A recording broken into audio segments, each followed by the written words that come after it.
So good afternoon, everyone. Good afternoon, Tricia. So first of all, welcome to Hong Kong. Thank you. I learned that you just relocated from UK, so you get over with your jet lag already. Just about 1 week so far, so Okay. bear with me. So again, thank you very much for joining us today. Our topic is like making social media matters in banking. And who better than you as the head of marketing for a very long history of like 150 years old brand, but at the same time with an eyes on future, embracing social media. So let's get started. So one question, can you tell us something about yourself that people would not know from your LinkedIn profile? Indeed, I can, yes. Different than Facebook, actually. With my LinkedIn profile, I have 2 children. They have relocated with me to Hong Kong. One of 12, she's 12 today, so I will be going to celebrate with her this evening, and my son who's 13. I've got 2 dogs. Who aren't with me yet, which is most upsetting for my children. And I am also a big cyclist. And just before coming out to Hong Kong, I cycled up the Ventoux. For those who don't know it, it's one of the hardest Tour de France climbs, and I'm very proud of myself. So, Well done. So, like, you just relocated from London, and what's your new role in HSBC in Hong Kong? So I'm now head of marketing for Asia for commercial banking. And for those that don't know, commercial banking comprises customers from SMEs, so very small business startups in Hong Kong. And then we also focus on mid-market and corporates, so large corporate customers as well. We operate across 17 markets in the region, everywhere from Australia back to India. So it's quite a big geographic location. And in terms of products, I guess what you would expect, we obviously have standard bank accounts, we have lending, we also have more complex services. So within the corporate space, things like treasury services, payments and cash management, trade. So HSBC is a brand that with like a lot of history, especially in this part of the world. So can you give us some insights of like as it's where is origin and where it's going to head it? Most certainly. Clearly, Asia is a very fast growth region, but delightfully for us, it's also where HSBC or Hong Kong Shanghai Bank started. So a Scot, believe it or not, a guy from Scotland called Thomas Sutherland actually started HSBC in 1865. And as you mentioned earlier, we celebrate 150 years in 2015. So not next year, but the year after. I suspect you'll be seeing a reasonable amount of activity from HSBC in celebration of that. We actually started as a commercial bank, and trade was a very important part of that. That was at the time, and it still is today. So we launched in Hong Kong first, and then a month later opened our doors in China. We still have considerable business in China, and that is growing. And we operate in around 63 countries worldwide. As a bank as a whole, we have 55 million customers, so it's a pretty significant number. And we operate in global banking markets, which is essentially our investment bank. Commercial banking, which is the area that I work in, I've mentioned already. We obviously have a retail presence, so with our Premier Advance propositions, and also private banking. So like commercial banking, which is you're from. So recently launched an initiative called HSBC Global Connections, and content is a key focus on it. And today we heard about like content is very key, especially within social. Can you tell us about like the initiative and how crucial is like quality contents within this social program? Well, yeah, we launched Global Connections, which was a global campaign back in May last year. And the primary rationale for that was helping our customers do business internationally. And there were 2 key parts to that. One was around content, but I guess our position on that was to take a thought leadership position within the international business space. But also, from our perspective, it was about connectivity. So enabling, through our contacts and through our businesses around the world, our customers to connect to each other and also to learn from each other. So the campaign itself has a web platform at its heart, and I'm going to do a shameful plug here, but if you do get a chance to have a look at it, it's hsbc.com/global connections. It was, at the time, very innovative for us. We had 16 different microsites. When I arrived in the global team, which was my role before this, we actually had 16 individual microsites around the world pertaining to support international business. And one of the challenges was ensuring that we had consistency, and we also had one place in which we could house all of our thought leadership content.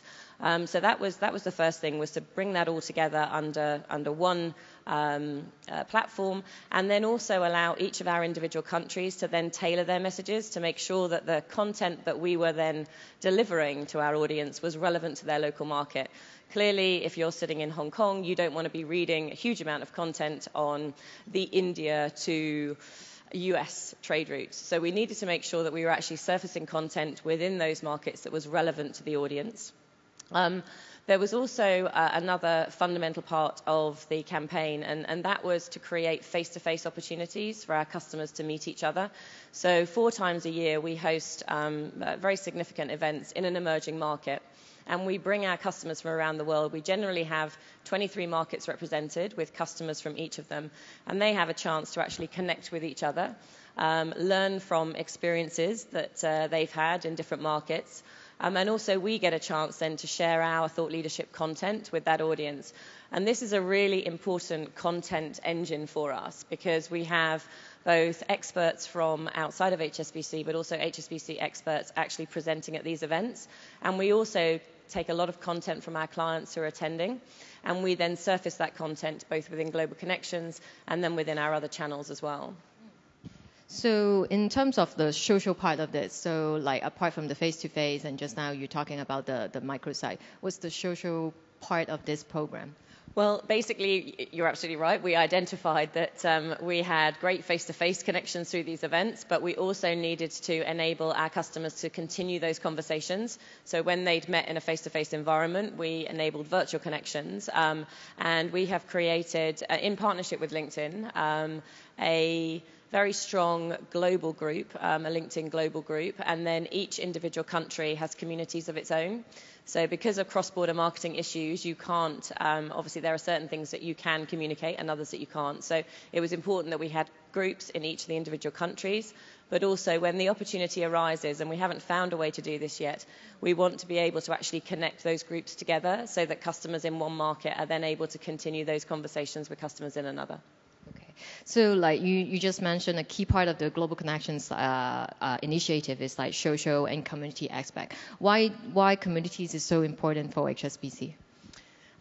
I think we perceive our role within that as facilitating the conversation. So we have a lot of experience from our own business and through the businesses that we have around the world, and the experience that we have working with customers who've launched in different markets or who are looking to trade with different markets. So there's an opportunity for us to really, I guess, share those experiences.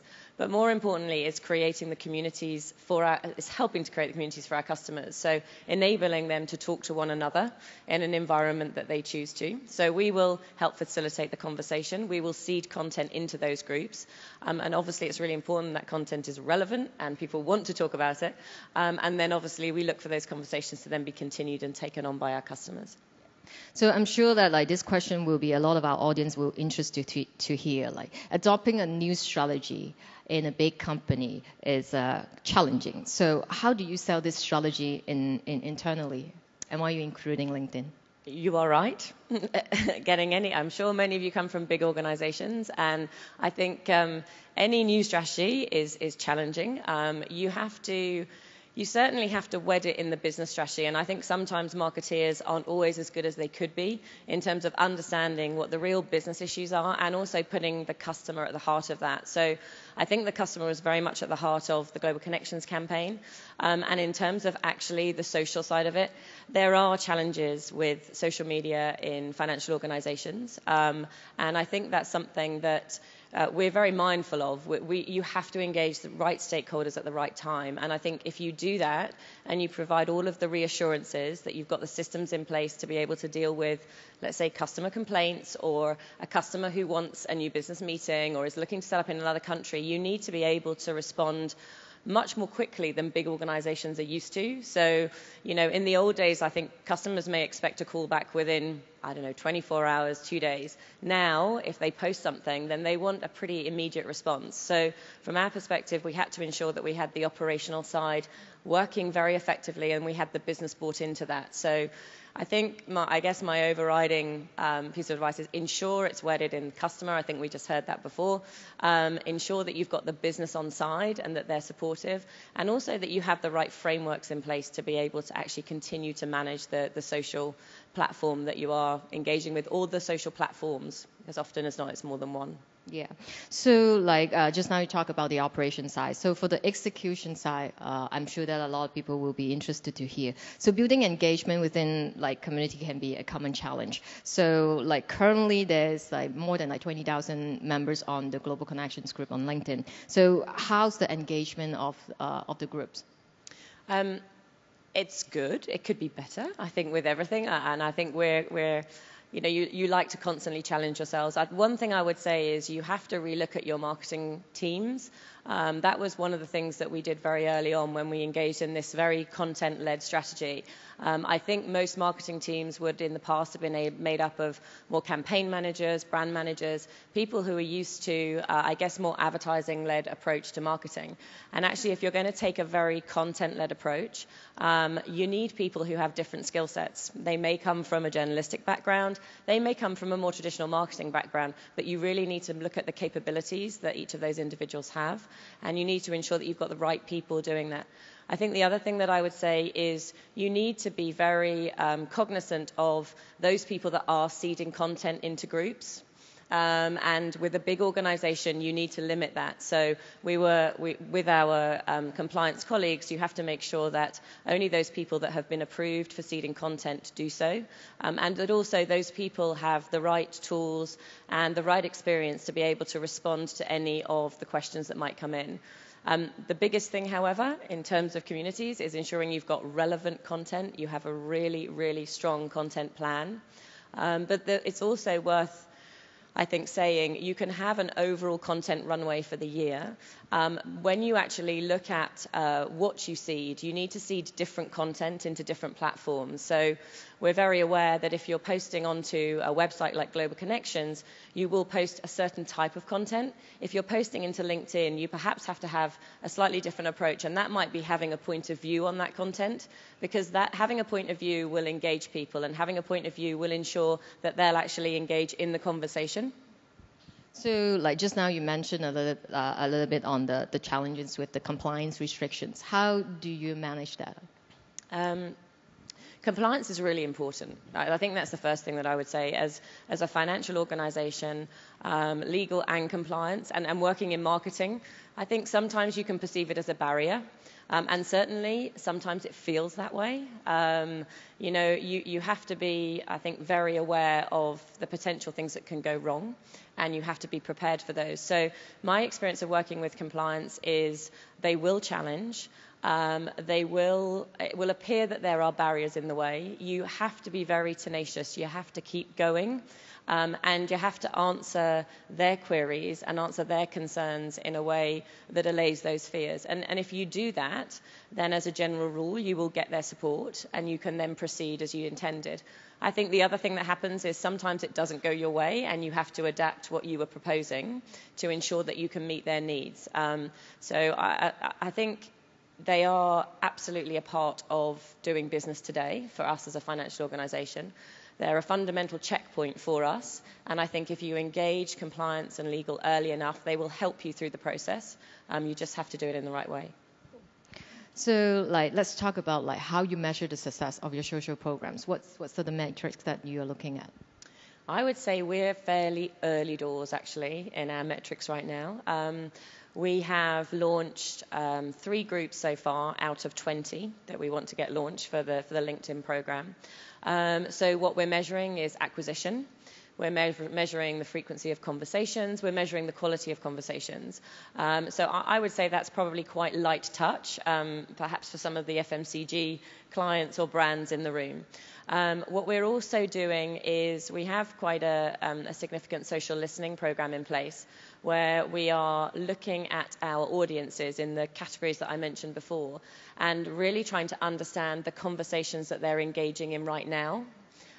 because if we're able to understand the conversations they're engaging in, then we're obviously able to ensure that the content that we're seeding into our groups is most relevant to them.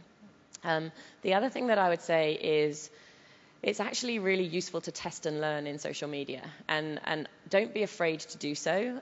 It can be a very wide audience, and I think there are ways in which you can pilot things. So we will often look at specific markets around the world, and if we have a market that is slightly smaller, so I'll take Dubai as an example, we're able to actually test and learn in Dubai, understand what's really working, understand where we're generating good conversation amongst our clients and they're actually getting involved in that.